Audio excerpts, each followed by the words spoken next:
السلام علیکم ورحمۃ اللہ وبرکاتہ۔ آج ہمیں 9th کلاس کا پہلا سبق اردو کا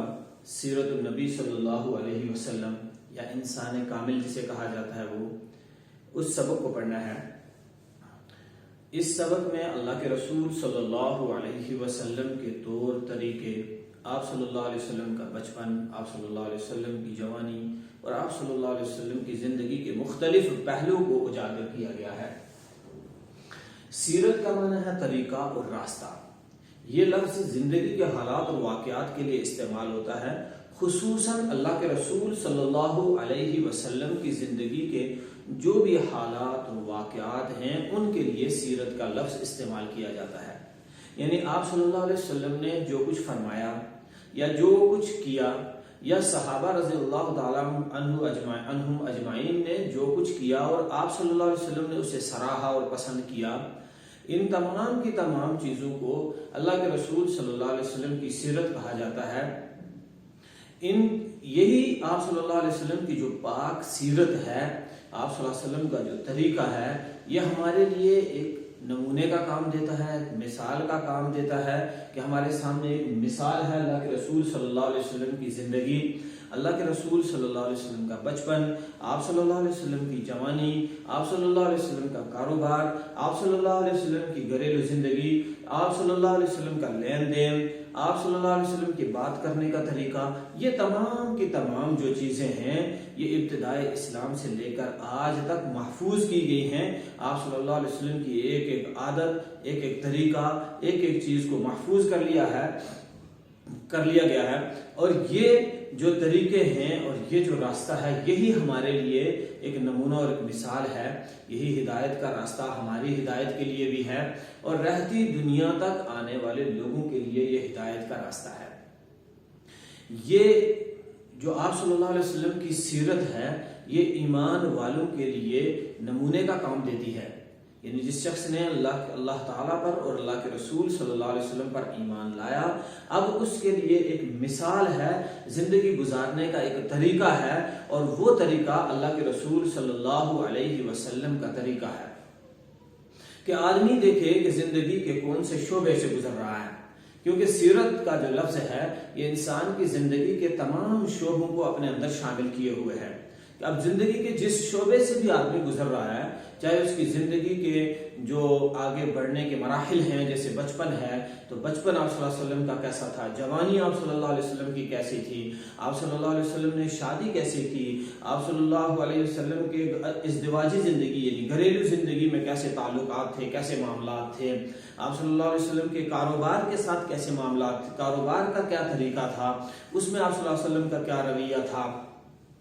یہ تمام کے تمام جو سیرت کے نقوش ہیں، جو سیرت کے آپ صلی اللہ علیہ وسلم کے حالات، آپ صلی اللہ علیہ وسلم کے واقعات، یہ تمام کے تمام جو درج کیے گئے، لکھے گئے، انہی کو آپ صلی اللہ علیہ وسلم کی سیرت کہا جاتا ہے، اور یہ ہمارے لیے مثال اور نمونے کا کام ہے، یعنی اہل ایمان کے لیے مثال کا کام دیتی ہے۔ ابتدائی اسلام سے لے کر آج تک اللہ کے رسول صلی اللہ علیہ وسلم کی سیرت اور صورت پر مختلف کتابیں لکھی گئی اور ہر زبان میں کتابیں لکھی گئی۔ اردو میں مولانا شبلی نعمانی، سید سلیمان ندوی، محمد سلیمان منصور پوری، اس کے علاوہ اور بھی بڑے بڑے ادیبوں نے اور بڑے بڑے علماء نے اس کے اوپر کتابیں لکھی، سیرت کے اوپر بہترین کتابیں، جس میں اللہ کے رسول صلی اللہ علیہ وسلم کی زندگی کے ایک ایک واقعے کو اور ایک ایک عادت کو اچھی طریقے سے محفوظ کر لیا گیا، اور یہ اللہ کے رسول صلی اللہ علیہ وسلم کی سیرت ہے۔ ہمیں جو پڑھنا ہے اس کتاب کے اندر وہ ہے ایک خواجہ غلام السیدین کی کتاب آندھی میں چراغ سے ماخوذ ایک مضمون ہے جسے کہا جاتا ہے سیرتی مضمون، یعنی انسان کامل۔ انسان کامل اس مضمون کا نام ہے۔ انسان کامل سے مراد ہے اللہ کے رسول صلی اللہ علیہ وسلم۔ تو خواجہ غلام السیدین نے ایک کتاب لکھی آندھی میں چراغ، یعنی جس وقت کفر، جہالت اور ظلم کی اندھیری آندھیاں چل رہی تھی، اللہ کے رسول صلی اللہ علیہ وسلم کو اللہ نے دنیا میں بھیجا، ہر طرف جو ہے جہالت اور گمراہی چھائی ہوئی تھی، تو آپ صلی اللہ علیہ وسلم نے اس جہالت اور گمراہی کو کس طریقے سے دور کیا اور کیسے آپ صلی اللہ علیہ وسلم نے ہدایت کا اور علم کا ایک چراغ روشن کیا، جس میں چاروں طرف سے مخالفتیں ہو رہی تھی، چاروں طرف سے جو ہے آندھیاں چل رہی تھی جہالت اور گمراہی کی، ایسی جہالت اور گمراہی کے اندر آپ صلی اللہ علیہ وسلم نے ایک علم کا اور ہدایت کا چراغ جلایا جو رہتی دنیا تک، جب تک دنیا قائم ہے تب تک کے لیے وہ چراغ بھی روشن ہے۔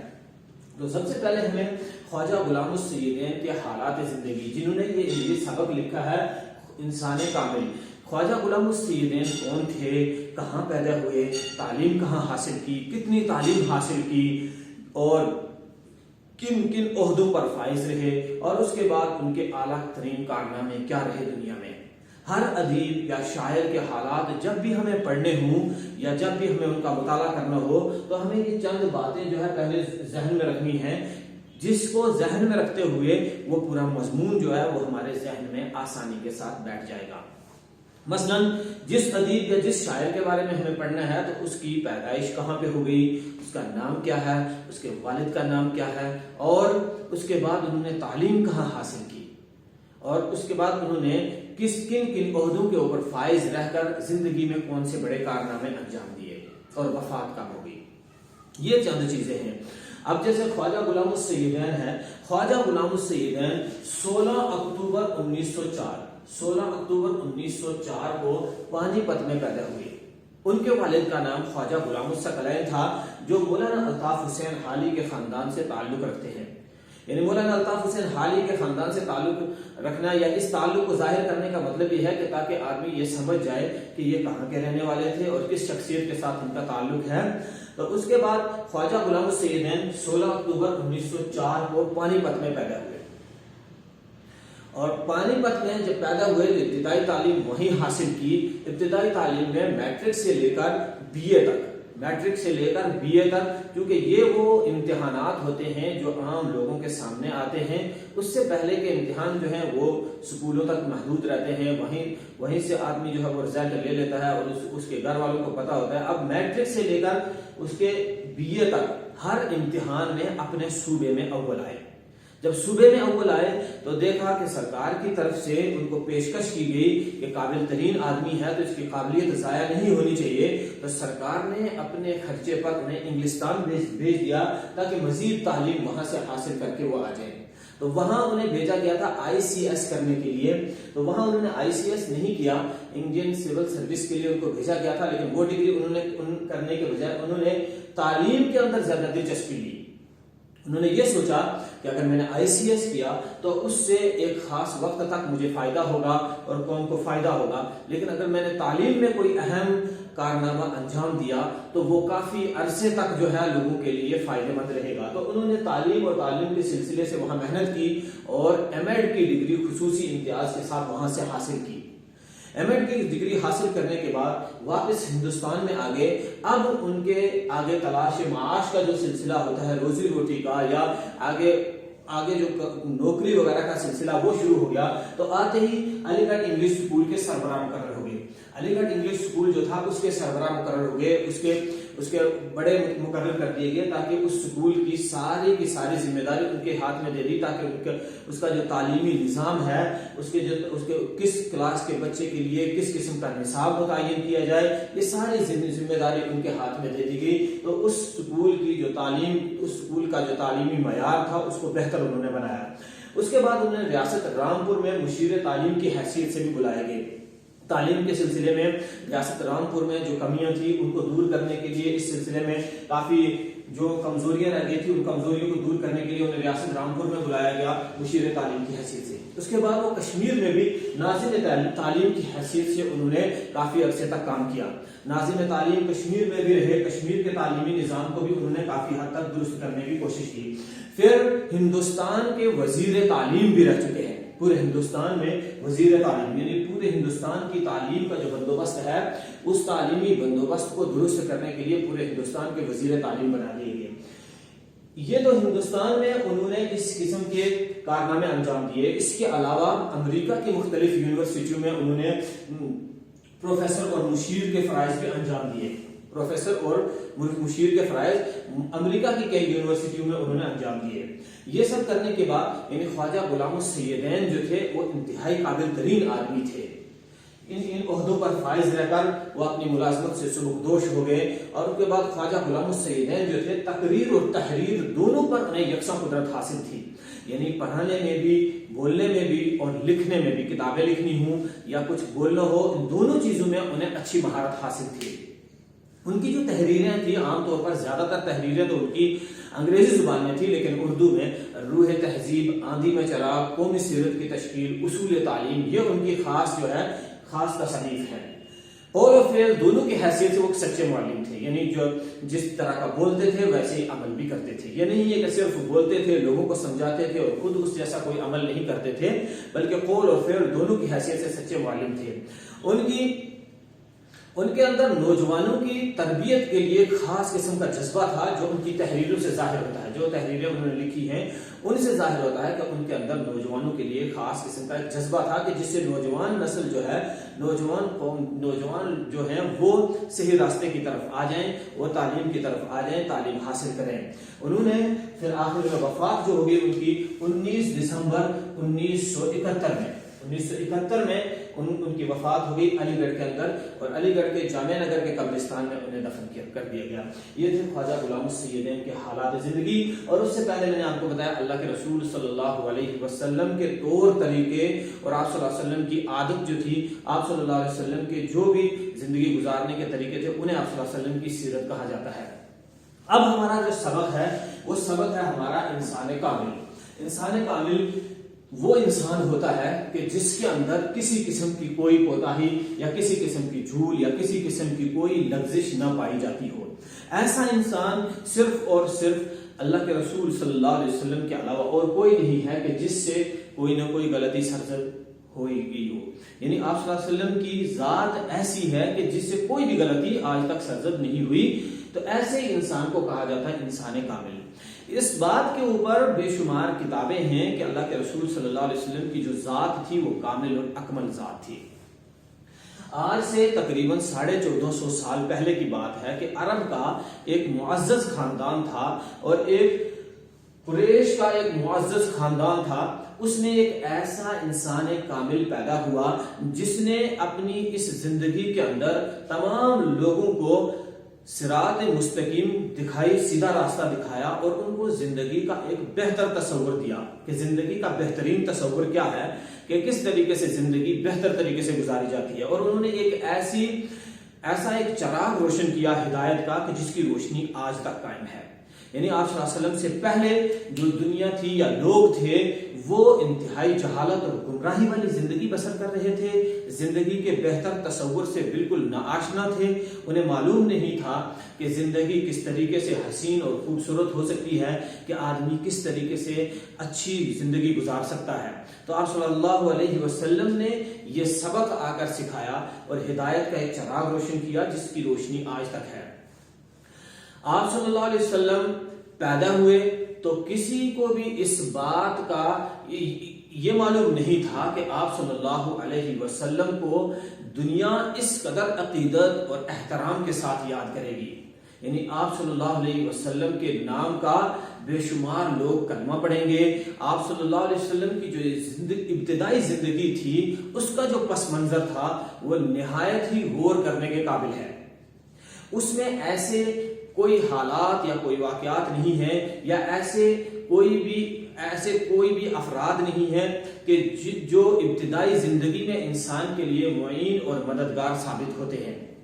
ابتدائی تربیت میں۔ جیسے ایک بچے کی ابتدائی تربیت میں کے لیے اس کے والدین ہوتے ہیں، اس کے عزیز اقارب ہوتے ہیں یا اس کے اساتذہ ہوتے ہیں جو اسے صحیح راستے کی طرف لاتے ہیں اور اس کے اوپر محنت مشقت کرتے ہیں، تب جا کر وہ ایک قابل ترین انسان بنتا ہے۔ لیکن اللہ کے رسول صلی اللہ علیہ وسلم کی ذات ایسی تھی کہ ان کے لیے جو ابتدائی زندگی میں جو چیزیں معین اور مددگار ثابت ہوتی ہیں ان میں سے کوئی بھی نہیں تھی۔ یعنی جو یہ پیراگراف جس میں آپ صلی اللہ علیہ وسلم کے بارے میں بتایا جا رہا ہے کہ جب بچہ جو ہے بچے کے لیے اس کے والدین کا سایہ ہونا اس کے ساتھ ضروری ہے تاکہ وہ اس کی بہتر طریقے سے پرورش کر سکیں، اس کو کسی اچھے استاد کے پاس تعلیم دلا سکیں تو کہ اس کی تعلیم کا بندوبست کر سکیں۔ لیکن یہ تمام کی تمام چیزیں آپ صلی اللہ علیہ وسلم کی زندگی میں نہیں تھی۔ آپ صلی اللہ علیہ وسلم کی پیدائش سے چند سال پہلے ہی آپ صلی اللہ علیہ وسلم کے والد کا انتقال ہو گیا اور ابھی آپ صلی اللہ علیہ وسلم کی عمر صرف 6 سال کی تھی، یعنی چھوٹے بچے تھے 6 سال کے، تو آپ صلی اللہ علیہ وسلم کی والدہ کا سایہ بھی سر سے اٹھ گیا۔ اب آپ صلی اللہ علیہ وسلم کے دادا جو تھے انہوں نے آپ صلی اللہ علیہ وسلم کی پرورش کی ذمہ داری اپنے سر لی، لیکن اس کفالت کو بھی، یعنی اس ذمہ داری کو بھی زیادہ عرصہ نہیں گزرا کہ 2 سال کے بعد ان کے دادا کا بھی انتقال ہو گیا۔ اس طرح ایک کے بعد ایک سہارے اٹھتے گئے، گویا قدرت الہی کو یہ دکھانا مقصود تھا کہ آپ صلی اللہ علیہ وسلم کی تعلیم اور تربیت کو انسان نہیں کر رہا ہے، بلکہ خود اللہ تعالیٰ کسی خاص مقصد کے لیے آپ صلی اللہ علیہ وسلم کی تربیت کر رہے ہیں۔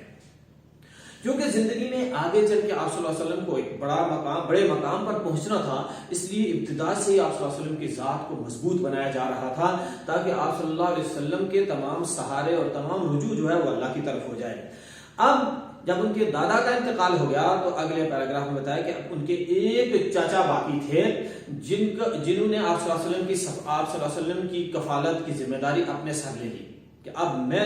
ان کے ایک چاچا تھے ابو طالب، انہوں نے کہا کہ اب میں حضرت محمد صلی اللہ علیہ وسلم جو ہے ان کے بھتیجے تھے تو میں ان کی کفالت کروں گا، میں ان کی ذمہ داری لوں گا۔ تو اس وقت انہوں نے اپنے ساتھ میں تجارت وغیرہ کے سلسلے میں جہاں وہ سفر کرتے تھے وہاں لے گئے، اور جہاں جہاں وہ جاتے تھے وہاں آپ صلی اللہ علیہ وسلم کو اپنے ساتھ لے جاتے تھے۔ تجارت کے سلسلے میں جب ملک شام وغیرہ کے سفر پر آپ صلی اللہ علیہ وسلم کو انہوں نے ساتھ لیا، تو اس طرح سے انہوں نے اپنے گرد و پیش، اپنے آس پاس کی جو دنیا تھی اس کو دیکھنے کے لیے اس کو دیکھنے کا موقع ملا، کہ ان کی مادی، سماجی، اخلاقی اور روحانی حالت کا مطالعہ کرنے کا ایک موقع ملا۔ تو اس طرح انہوں نے باہر کی دنیا کو بھی دیکھا، کیونکہ تجارت ایک ایسا شغل ہے کہ جس سے آدمی ہر کسی کے ساتھ ملتا جلتا ہے، اور اس میل جول کے اندر اسے مختلف لوگوں کے مزاج، مختلف لوگوں کے حالات اور ان کے کاروبار سے واقفیت حاصل ہوتی ہے۔ تو اس طرح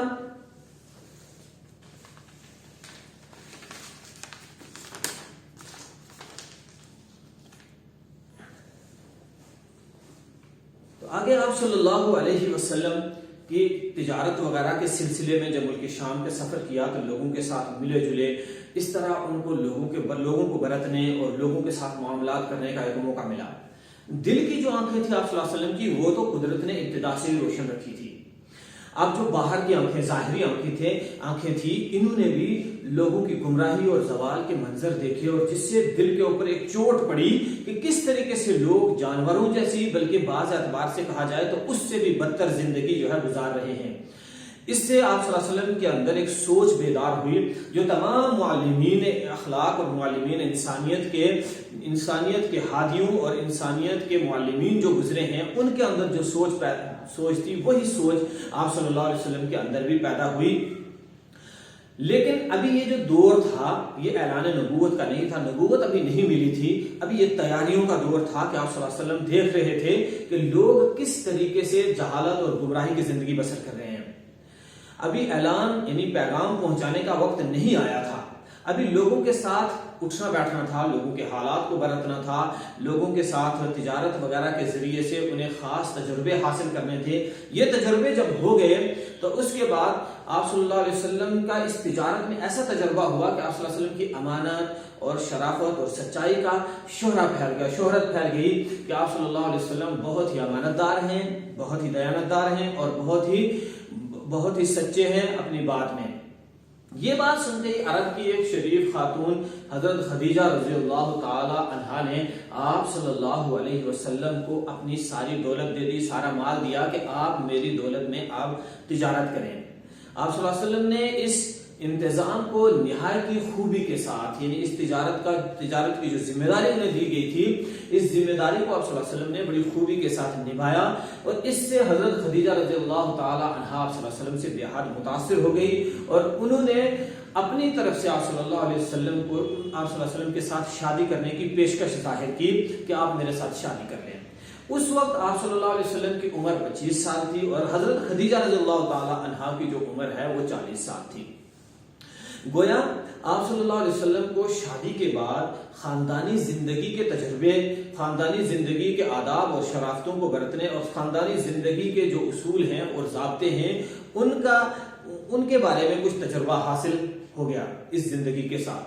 تو اس طرح آپ صلی اللہ علیہ وسلم نے شادی کی جو مثال پیش کی وہ بھی نہایت عمدہ اور اہم تھی کہ اپنے سے 15 سال بڑی عورت کے ساتھ آپ صلی اللہ علیہ وسلم نے شادی کر لی. اس قسم کی رسمیں تھی اور اس قسم کے لوگوں کے ذہن تھے کہ عرب میں بڑی عورت کے ساتھ شادی نہیں کی جاتی تھی. جس کا شوہر مر جائے اسے نہایت ہی منحوس سمجھا جاتا تھا, اس کے ساتھ پھر کوئی شادی نہیں کرتا تھا. تو آپ صلی اللہ علیہ وسلم کو وہ تمام رسمیں اور وہ تمام برے جو رواج تھے ان کو ختم کرنا مقصود تھا. آپ صلی اللہ علیہ وسلم حضرت خدیجہ رضی اللہ تعالی عنہا کے ساتھ شادی کر کے یہ جو مبارک رشتہ تھا یہ آپ صلی اللہ علیہ وسلم کا اور حضرت خدیجہ رضی اللہ تعالی عنہا کا, یہ حضرت خدیجہ رضی اللہ تعالی عنہا کے انتقال تک مسلسل چلتا رہا. جب ان کا انتقال ہو گیا اس کے بعد آپ صلی اللہ علیہ وسلم نے مزید اور شادیاں کی. یہ وہ وقت تھا کہ آپ صلی اللہ علیہ وسلم ایک مضبوط پوزیشن پر تھے, ایک مضبوط حالت پر تھے کہ اس وقت آپ صلی اللہ علیہ وسلم کے پاس زندگی, آپ صلی اللہ علیہ وسلم نے زندگی کے مختلف پہلوؤں کو دیکھ لیا تھا, کاروبار کو دیکھ لیا تھا, کاروبار میں اچھا تجربہ حاصل ہو گیا تھا. اس کے بعد شادی کرنے کے بعد شادی والی زندگی تھی اس کی بھی اچھے خاصے تجربے ہو گئے تھے, گھریلو زندگی گزارنے کے تجربے بھی حاصل ہو گئے تھے. اس وقت آپ صلی اللہ علیہ وسلم کے پاس سب کچھ تھا, اطمینان اور آرام اور حق خاندانی زندگی کی آسائشیں, یہ سب کچھ تھا. لیکن یہ سب چیزیں ہونے کے بعد ایک معنی میں آرام بھی نصیب تھا لیکن اطمینان نہیں تھا. اطمینان جو حاصل ہوتا ہے وہ ہے دل کی تسکین, یعنی دل مطمئن ہو جائے. ورنہ آدمی کے پاس اگر بے شمار رقم ہو, بے شمار پیسے ہوں, اچھا خاصا مالدار بھی ہو اور دل مطمئن نہ ہو تو اچھے بستر کے باوجود بھی اسے آرام اور راحت کی نیند نہیں آ سکتی ہے. اور اگر انسان کا دل مطمئن ہو تو اسے ٹوٹی پھوٹی چٹائی کے اوپر بھی آرام سے نیند آ سکتی ہے, سادہ کھانا کھا کے بھی زندگی بسر ہو سکتی ہے. اب یہ جو اطمینان تھا, اس اطمینان کی تلاش میں تھے آپ صلی اللہ علیہ وسلم کہ کس طریقے سے یہ جو پوری دنیا جہالت اور گمراہی کی طرف جا رہی ہے ان کو صحیح راستے کی طرف لایا جائے. یہ آپ صلی اللہ علیہ وسلم کے ہمیشہ ذہن میں اور آپ صلی اللہ علیہ وسلم کے دل میں رہتا تھا. تو اس اطمینان کے لیے آپ صلی اللہ علیہ وسلم نے بتایا کہ اطمینان جو ہے وہ ساز و سامان نہیں ہے, ذاتی فراغت سے حاصل نہیں ہوتا بلکہ روح کی تسکین. اور روح کی تسکین جو ہے وہ معرفت الہی اور خدمت خلق سے حاصل ہوتی ہے. یعنی خواجہ غلام السید نے لکھ رہے ہیں کہ آپ صلی اللہ علیہ وسلم کی سیرت کو مطالعہ کرنے کے بعد یہ معلوم ہوا کہ اطمینان جو ہے وہ روح کی تسکین سے حاصل ہوتا ہے, اور روح کی جو تسکین ہے وہ اللہ تعالیٰ کی معرفت اور خدمت خلق سے حاصل ہوتی ہے. اللہ کی معرفت کہتے ہیں کہ اللہ کی عبادت اس طرح کرنا کہ اللہ کی پہچان ہو جائے, اور معرفت الہی اسی کا نام ہے معرفت الہی, کہ اللہ کی عبادت ایسے طریقے سے کرنا, اس طریقے سے اللہ کو راضی کر لینا کہ آدمی جو ہے اللہ اس سے راضی ہو جائے اور آدمی پھر جو بھی کام کرے اللہ کی مرضی کے خلاف نہ ہو. اور خدمت خلق ہوتا ہے, خدمت خلق کا ایک تو یہ طریقہ ہے کہ آدمی لوگوں کے کام آئے, لوگوں کے کام آنے کا نام ہے خدمت خلق. لوگوں کے فائدے کے کام کرنا اسی کو کہا جاتا ہے خدمت خلق. اب خدمت خلق کا ایک طریقہ تو یہ ہے کہ آدمی کسی اچھے عہدے پر پہنچ گیا, مثلا آدمی ڈاکٹر بن گیا, تو ڈاکٹر بننے کے بعد اب اس کو چاہیے تھا کہ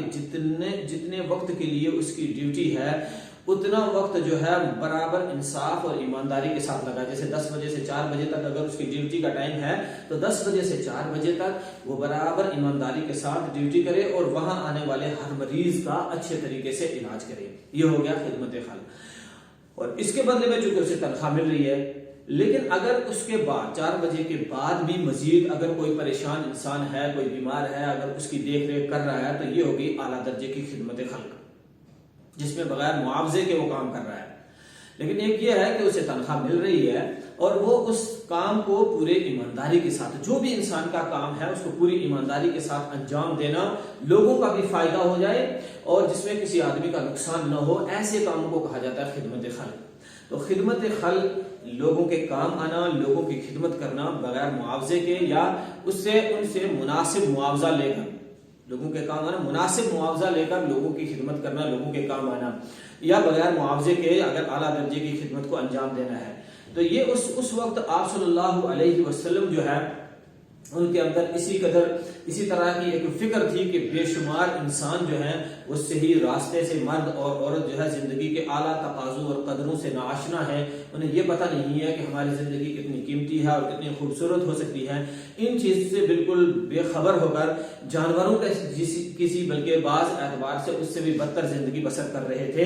یہ فکر تھی آپ صلی اللہ علیہ وسلم کے اندر کہ یہ لوگ جو جانوروں سے بھی بلکہ اس سے بھی بدتر زندگی گزار رہے ہیں، کس طریقے سے اپنے خالق کی مشیت کی تکمیل کے لیے اس کے واپس آ جائیں، کیسے اللہ کو راضی کرنے کے لیے یا اللہ کے نیک بندے کس طریقے سے بن جائیں۔ اس وقت یہ نہیں تھا کہ پوری طرف، ایسا نہیں تھا کہ پوری طرف جو ہے جہالت اور گمراہی تھی، حالات بالکل سازگار نہیں تھے، حالات اس وقت بالکل آپ صلی اللہ علیہ وسلم کے مخالف تھے۔ تو آپ صلی اللہ علیہ وسلم بھی اگر اپنے گھر کے اندر بیٹھ کر اللہ کی عبادت کرتے رہتے تو اس سے یہ فرائض انجام نہیں پہنچ سکتے تھے جس چیز کے لیے آپ صلی اللہ علیہ وسلم کو بھیجا گیا تھا۔ تو آپ صلی اللہ علیہ وسلم نے تمام مشکلات کو برداشت کیا، تمام تکلیفوں کو برداشت کرنے کے بعد، حالانکہ عرب نے اس وقت آپ صلی اللہ علیہ وسلم کو ہر طرح کی پیشکش دی تھی کہ ہم آپ کو اپنا لیڈر اور اپنا رہبر مان لیں گے، عرب کی حسین ترین اور مالدار ترین عورت سے آپ کی شادی کروا دیں گے، لڑکی سے، لیکن آپ صلی اللہ علیہ وسلم نے ان دنیاوی آسائش اور آرام کی جو بھی پیشکش تھی، ان سب چیزوں کو آپ صلی اللہ علیہ وسلم نے ٹھکرا دیا، اور آپ صلی اللہ علیہ وسلم لوگوں کی ہدایت کے لیے چل پڑے۔ اور ان کو یعنی آپ صلی اللہ علیہ وسلم کو ہر وقت یہ فکر رہتی تھی اور ہر وقت یہ فکر بے چین رکھتی تھی کہ کس طریقے سے ہم اپنے ہم جنسوں کو یعنی انسانوں کو اس سیدھے اور سچے راستے پر لگائیں جس سے وہ بھٹک چکے ہیں۔